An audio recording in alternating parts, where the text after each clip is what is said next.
আচলতে আমাৰ এই অঞ্চলটো এটা সময়ত বিপিএফৰে মানে এটা ঘাটি আছিলে, কিন্তু সুদীৰ্ঘ 17 বছৰ ধৰি বিপিএফ ৰাজনৈতিক দলৰ আমাৰ এই অঞ্চলৰ মানুহে দেহে কেহে লাগি যিখিনি আচলতে পাব লগা আছিল সেইখিনি নোপোৱাৰ এটা ক্ষোভ আছে।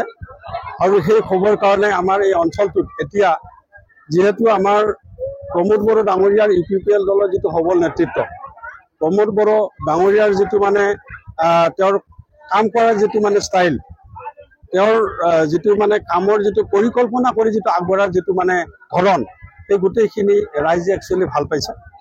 আৰু বিশেষকৈ প্ৰমোদ বড়োৰ সবল নেতৃত্বক পুনৰবাৰ এই অঞ্চলৰ ৰাইজে প্ৰতিষ্ঠিত কৰিবৰ কাৰণে বিলদল ভাঙি ওলাই আহিছে। আমি আশা কৰিছোঁ যে এইবাৰো নিশ্চিতভাৱে প্ৰমোদ বড়ো ডাঙৰীয়াৰে চৰকাৰ হ'ব, UPPL দলে ইয়াত চৰকাৰ কৰিবলৈ সক্ষম হ'ব।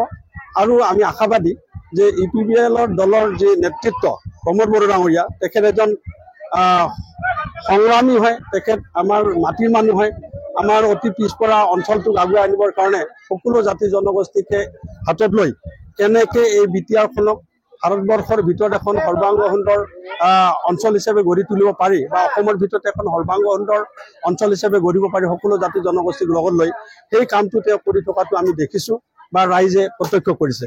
আৰু সেইকাৰণে মই ভাবোঁ যে গোটেই BTR অঞ্চলৰ বিভিন্ন জাতি জনগোষ্ঠীয়ে এইবুলি প্ৰমোদ বড়োৰ নেতৃত্বক পুনৰ অধিষ্ঠিত কৰাবৰ কাৰণে আগবাঢ়ি আহিছে।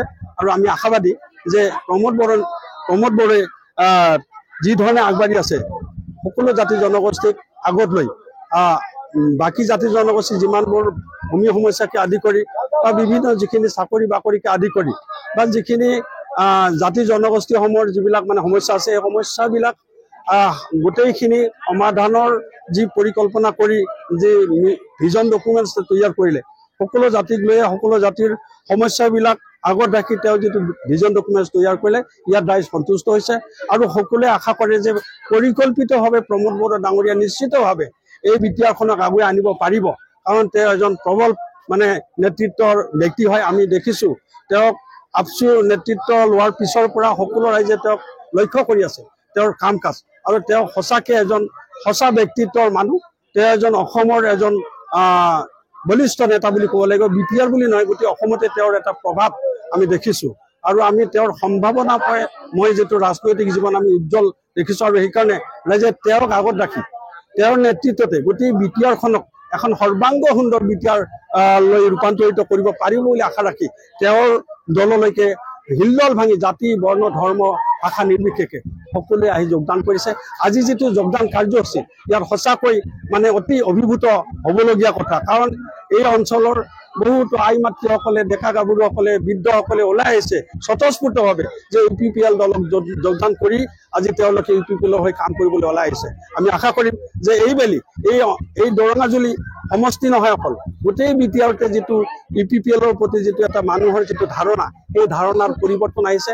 আৰু এনেকুৱা নাই যে UPPLৰ চৰকাৰ পৰিৱৰ্তন দৰকাৰ, UPPLৰ চৰকাৰ এনেকুৱা নাই। গতিকে পৰিৱৰ্তন যে ৰাইজে দেখিছে, সেই ক্ষেত্ৰত এইটো নিশ্চিতভাৱে ক'ব পাৰি, কাৰণ প্ৰমোদ বড়ো এজন সঁচা অৰ্থত তেওঁ এজন সংগ্ৰামী নেতা।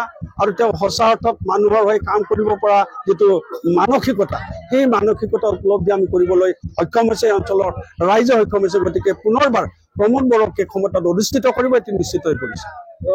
এইটো বক্তব্য হ'ব পাৰে, কাৰণ বিৰোধী দলটো বিৰোধী কথা ক'বই, কিন্তু প্ৰেক্টিকেলটো কি? তেওঁ প্ৰেক্টিকেলি যিখিনি কৰি আছে, তেওঁ কৈ আছে, সেই কথাখিনি কৰি আছে। কাৰণ তেওঁ যিটো কৰিছে সঁচাকৈ আমাৰ তামোলপুৰবাসীৰ কাৰণেতো আমি যথেষ্ট মানে উৎফুল্লিত যে আজি আমি তামোলপুৰবাসীয়ে জিলা পাবলৈ সক্ষম হৈছোঁ। ইয়াতকৈ ডাঙৰ কাম আমাক কি লাগে? প্ৰমোদ বড়ো ডাঙৰীয়াৰ নেতৃত্বত তামোলপুৰবাসী হিচাপে আমি গৌৰৱান্বিত যে আমি আজি তামোলপুৰ এখন জিলা পাবলৈ সক্ষম হৈছোঁ, যিখন জিলা পাবৰ কাৰণে আমাৰ বহু পুৰোধা ব্যক্তিসকলে বহু দিনৰ পৰাই হয়তো সংগ্ৰাম কৰিছিলে, বিভিন্ন মিডিয়াৰ যোগে হওক, ৰাজনৈতিকভাৱে হওক, সাংগঠনিকভাৱে হওক, কিন্তু কোনোৱে ফলপ্ৰসূ কৰিব পৰা নাই। কিন্তু প্ৰমোদ বড়ো ডাঙৰীয়াৰ সবল নেতৃত্বত তামোলপুৰ জিলা যিহেতু গঠন হৈ গ'ল, এতিয়া আমাৰ উন্নয়ন অৱশ্যম্ভাৱী, আমাৰ উন্নয়ন হ'বই। আমাৰ ইয়ালৈকে সকলোবিলাক আহিল, DC অফিচকে আদি কৰি, ডেভেলপমেণ্টেল অফিচকে আদি কৰি, প্ৰশাসনৰ যিমানবোৰ অফিচ আদালত গোটেইবিলাক ইতিমধ্যে ইষ্টাব্লিছ হ'ল। গতিকে ইয়াত আৰু কি বাকী আছে? গোটেই উন্নয়নটো আমাৰ তামোলপুৰলৈকে আহিছে। বা BTR বিভিন্ন প্ৰান্তত আজি মেডিকেল কলেজকে আদি কৰি, ইঞ্জিনিয়াৰিং কলেজ, আৰু স্কুল কলেজকে আদি কৰি সকলোবিলাক যিটো আন্তঃগাঁথনিৰ কামবিলাক ত্বৰান্বিত গতিত কাম চলি আছে। আজি 5 বছৰত সম্ভৱ নহয়, 5 বছৰত গোটেইবোৰ সমস্যা সমাধান কৰা সম্ভৱ নহয়, কিন্তু 5 বছৰৰ ভিতৰত যিখিনি কাম প্ৰমোদ বড়ো ডাঙৰীয়াৰ যিটো অহৰহ যিটো কাম কৰাৰ যিটো তেওঁৰ ইচ্ছা, তেওঁৰ যিটো দিন ৰাতি ৰাইজৰ হৈ কাম কৰিব পৰা যিটো দক্ষতা, সেই দক্ষতা আমি দেখিবলৈ সক্ষম হৈছোঁ। আৰু আশা কৰোঁ যে সঁচা সঁচিকে প্ৰমোদ বড়ো এজন সঁচা নেতা, সঁচা অৰ্থত তেওঁ এজন প্ৰকৃত ৰাইজৰ নেতা, আৰু সেই ৰাইজৰ নেতাজনক পুনৰবাৰ অধিষ্ঠিত ৰাইজে যে কৰিব, এইটো ধ্ৰুৱ সত্য।